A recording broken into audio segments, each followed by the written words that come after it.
G'day, guys. Welcome back to the form. Well, what can we say? Another very profitable week. Very, very happy. Um, what do you reckon? The Cannington dog specialist himself, Mick. Great weekend, eh? Well, it's obviously stressed you out, buddy, because you're starting to break out on your forehead there, Oh, bit of a unless it's a prick. shiner, because you obviously haven't been out and about, buddy. But no, cracking week. Another 4 from 5 we got, so can't complain with that. 5 unit return for the third week in a row, Brent. So if you're $100 punter, that's half a ton sitting in your wallet. So what did you do with your profits? Mate, just the astute businessman that I am, looking over the stock market, um, finding some real opportunities. But Bullshit.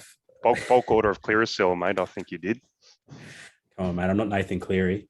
But no, mate, it's very, very happy last couple of weeks and got a lot of good messages over the weekend of support too. So a lot of you guys I've heard have been jumping on as well. So we're glad that we're picking you guys some winners too.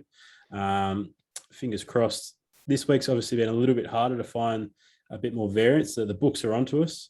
I don't know if they're watching now, but we've tried to pick the eyes out of some value bets, but it's a bit hard this week, wasn't it, Mick? Yeah, look, just going back to the feedback, I think it's very important everyone jump on, and we want to structure this how you guys want it. Not just about giving you winners. We want to do it in a way that's it's going to be more interactive. So we're going to probably look at running these things live later on when we get the top-notch producer in that wants to take a few cuts off of a sprint. But yeah, mate, look, you're right about the frontline protection. And what I'm seeing when we do this week in and week out, it's becoming more prominent in the early games. So the Thursday and Friday games, they're heavily protected. And what I mean by that is we're not getting much edge at all. And we'll go through as we go through the games, and I'll give you examples of what we're finding. Earlier in the season, we're finding 6 point variances all over the shop, but now it just seems this is where we make most of the money is after Origin 3, and the books are onto it. They're heavily protecting the lines. The trends are all flared up and very prominent. So yeah, look, we did get some value in here, and we'll go through those in a minute, but getting harder, mate. Well, mate, that's the aim of the game, isn't it? So if you want to beat the books long term, you got to quickly outsmart them because they'll catch up to you in no time. But I think we'll dive into round 24. 2 rounds to go of the regular season. So it's getting real down to crunch time. It's a really interesting battle for the top eight, that eight position. Obviously, a few teams now, such as like the Dragons, Tigers, mathematically, I think it's almost impossible, but still a few teams vying for that eighth spot. So it should be a few interesting games, a bit more motivation for some of those teams. So um, yeah, I reckon let's get into it. So the first game on Thursday night, Newcastle take on the Gold Coast. This should actually be a pretty decent game. And good example of frontline protection and what the books are doing. So when we went through and manufactured our lines, we've got the Knights by 2 points to win this with a total of 45.5. The opening line, if you can have a look at that right now, it's Knights -1.5. So I've got half a point to play with. So definitely no play on the line for that one for us. And little lean on the total, 49.5. They've opened up the books at that. So I've got 4 points there. Again, we sort of stick to a rule with 6 or more points. Normally constitutes a bet for us. So we're going to be disciplined. I doubt that total will creep up, but if it does, we'll watch it.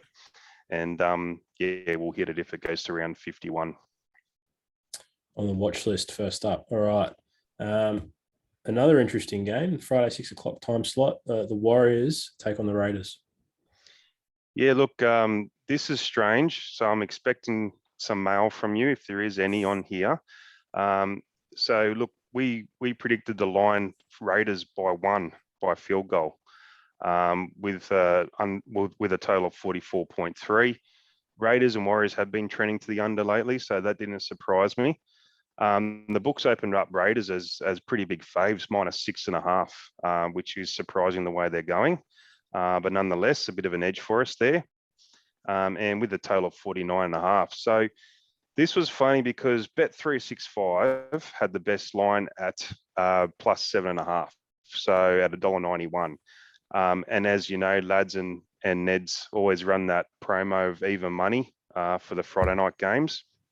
They had it at 6.5.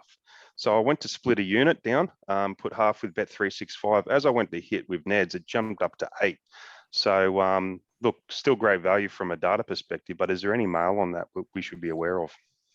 Mate, I've just had a quick look through all the Twitter feeds, everything I can find. I can't find much. I mean, Josh Curran had a small head knock for the Warriors, but he's got to go through his protocols to play, so he's a chance of playing. Apart from that, no other injuries. Reece Walsh pulled through okay.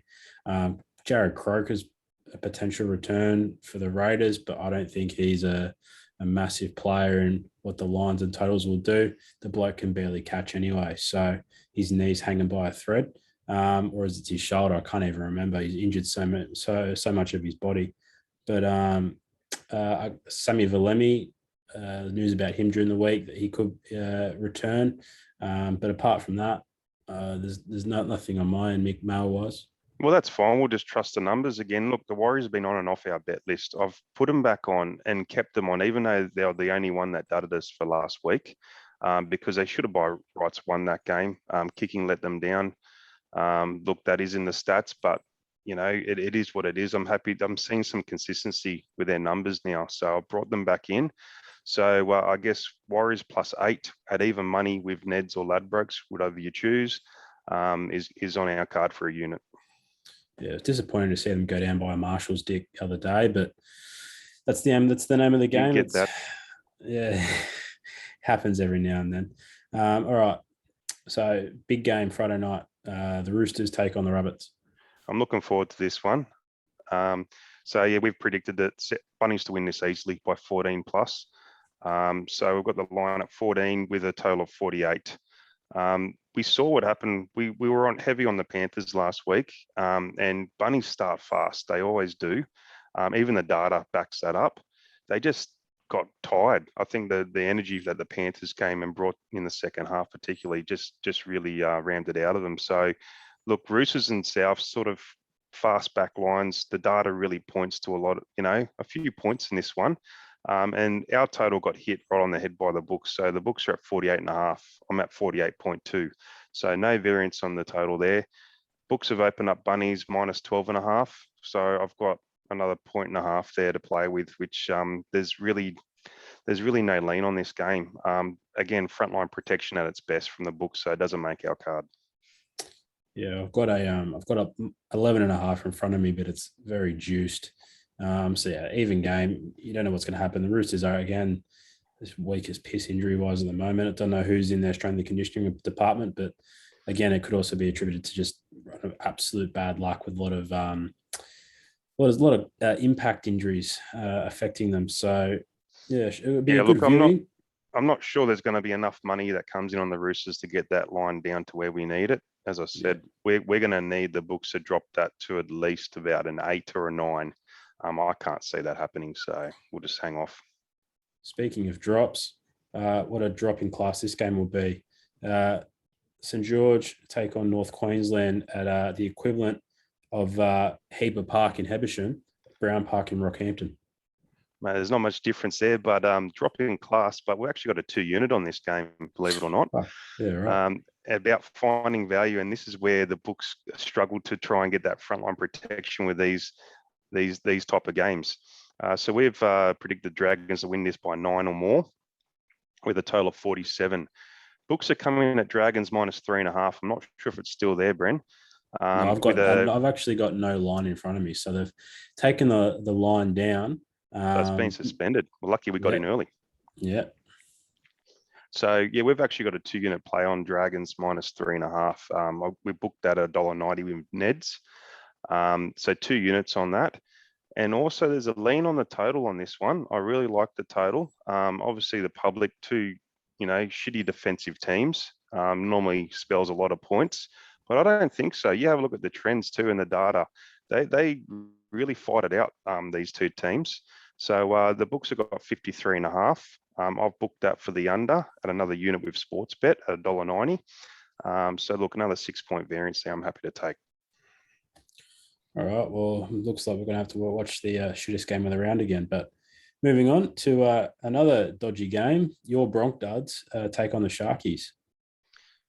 Yeah. So look, another play for us here. We've got the Sharks winning this by double digits, by 11 or more, with a total of 46.3. The books open up Sharks at -6.5, but I think that might be starting to drop down to a flat 6. Six flat. Yeah, That's what it's at. and I'm predicting that might even go to 5.5 because I think it's starting to get juiced on the 6 too when I had a look at it. So look, this might be a double play for us, but we've initially booked the Sharks -6 with Neds at $1.90 for a unit. If that goes under 6, we're going to hit it again. As I said, that's too much variance to Sharks to win by 11, so they can do whatever they want with the total. Broncos put in a good couple of weeks, so I expect some public money to come in on them. But look, I don't think the data's basically saying they're not a chance in this game. And the total, 51.5. So look, we've got 5 points of variance. So if that goes up to 52.5, we might have a double on the under too. I mean, Broncos at 275. I think that's massive unders. I think they should be well over the 310. But yeah, I think that's just the weight of public support the last couple of weeks. So you never know. That could get bet down. I don't know what way that's going to go, but yeah, I like the Sharkies bet there. So looking at the another main game, I think this will be equivalent to a group run of thoroughbred racing. I think they get both teams going to put out a very, very strong side. Was talk of Para resting some players, unsure whether it'll be this week or against the Panthers, not too sure. But I expect Melbourne to put out a really strong team. So yeah, Melbourne will be taking on Para at the 7:30 game on Saturday. What are you talking about, Parramatta resting players? Haven't they been resting all year? I haven't seen any rugby league out of this team. But that's interesting you say it, because I was actually going to throw this back to you, mate, because I know we've had Para off the bet list. They actually covered last week for us. Again, by what the data said. So with this, I've got Storm only winning this by 8. The books have opened up Storm -21.5. So has there been any news of resting from either camp? Now, Melbourne are expected to put out a full strength team. Melbourne are going to go for throat against Para and try and use this as a proper finals prep. Para, unsure. There was talk that they were going to put out a weakened side against Penrith, but against Melbourne, I think they might put out a full strength team. I've got them plus 22.5 in front of me at the $1.90. I think public money again will hit Melbourne. I think that line could blow out, but we'll wait to see what the market happens, where the punters think the value is. But yeah, I think both teams will probably use this as a finals prep with only a couple of weeks away. But Para, yeah, I don't know what's going through Brad Arthur's head at the moment, but we'll see what happens.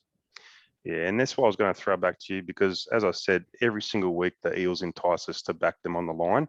And here's a massive variance. You're talking 13 points in the Eels' favour to hit them at the 22, well, 14 now that you're saying. So look, again, if it's really going to depend on who they put on the park, I guess. I don't want to touch it. As I told you, I'm filthy at the Eels. They just have not turned up, and something's happening in that club, and it's not reflective of the data that's coming up here. So that's the reason why I've been off of them for the last couple of weeks.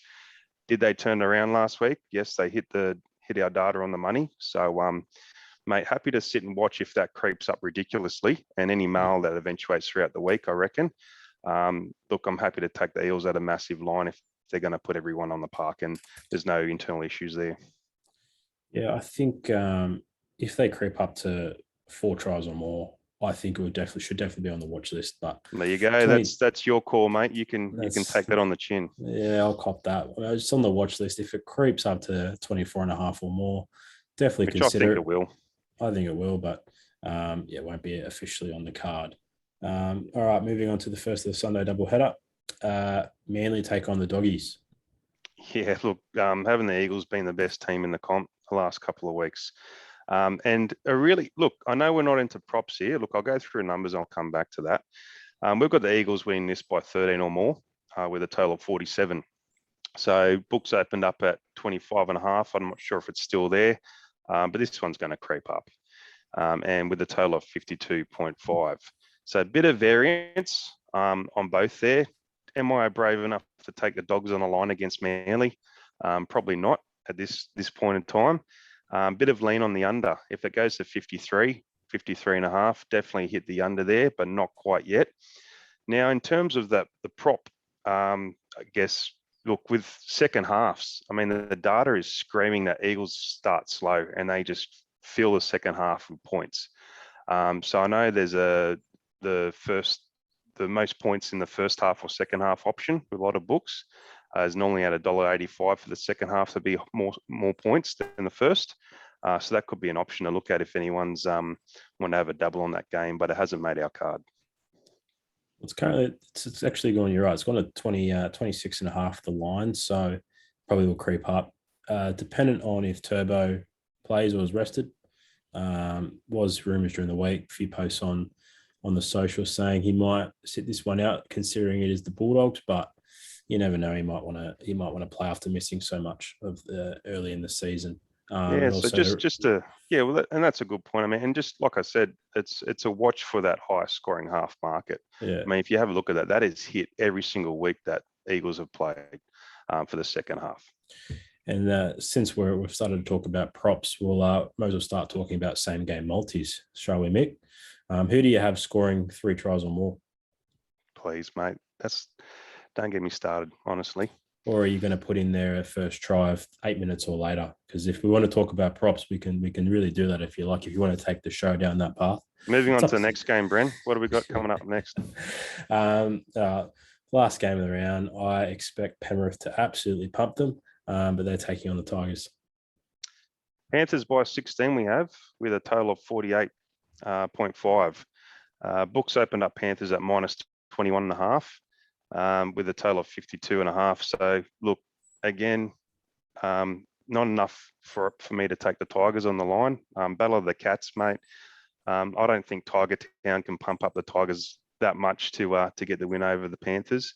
So I'm happy to sit this one out. Yeah, I want Penrith to put 50 on them after watching that last Tales from Tiger Town doco after the way they carried on. So you're looking forward to Madge giving them an absolute spray after this game. More F-bombs and Pulp Fiction.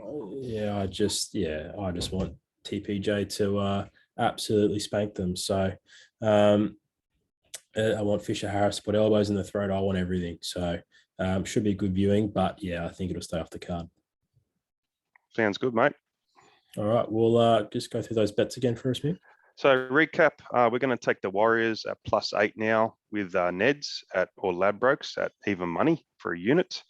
Our 2-unit play for this week is Dragons -3.5. And then we're going to also take the under on that one as well, under 53.5. If you can still get it at that, that under is probably good to about 51 for another unit.